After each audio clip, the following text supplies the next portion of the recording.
building.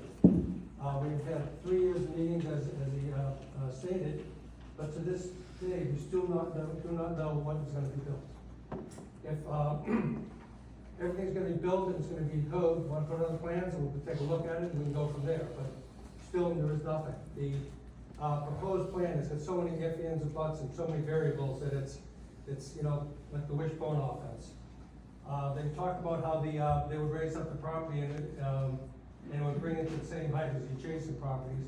I'm an adjacent property and it will bring it higher than my property and it will cause flooding. In the city presentation and the developer presentation, they both refer to section CO 703 of the zoning ordinance. If you look at 703.503, consistency with the zoning ordinance. Along with consistency to the current comprehensive plan, the master plan zoning district and development shall conform to the minimum standards of the City of Georgetown zoning ordinance, including the overlay district where applicable. Unless more stringent standards are detailed in the terms and conditions section of the master plan design district. This simply says you have to conform with the zoning code in any and all facets. I'm not going to sit here and try and go over every single part of the plan that I have a problem with, but I'm going to point out just two. Impact on the community. First is liability. Who's going to pick up the liability if these things end up causing flooding for neighboring residents?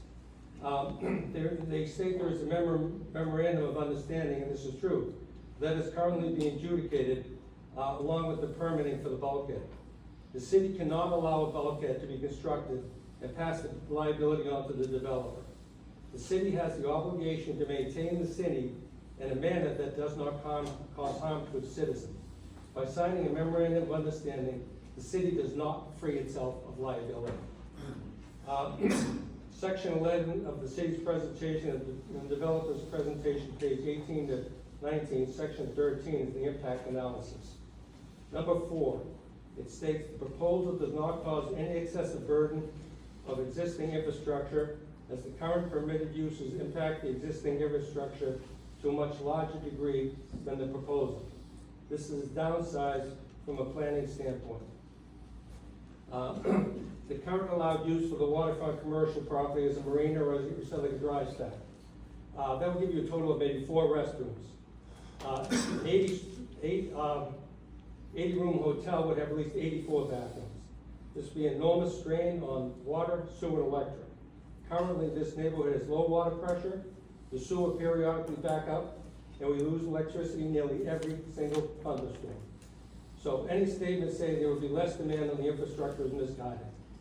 Further, since the city does not know what will be built, how can they assess the current infrastructure as adequate? I would like to see the map for the 3 utilities with the current use and projected use. This is required by city laws. Number 7 of the impact. There is no proposed use that would present a negative or environmentally adverse impact on a natural resource, environment, or citizens of the city of Georgetown. Again, this statement is being adjudicated. As we saw on Sunday, October 12th, what the effect of a bulkhead could be. Many store owners suffered financial loss due to the flooding. The flood was man-made, caused by the erection of a bulkhead that kept rainwater from flowing to the river as they normally would have. This flood occurred at low tide. If you look at these pictures over here, we're going to point to these for you. Mr. Law, I just need you to wrap it up as quick as you can. Sir, I stated to you the state law. State law takes precedence over local laws.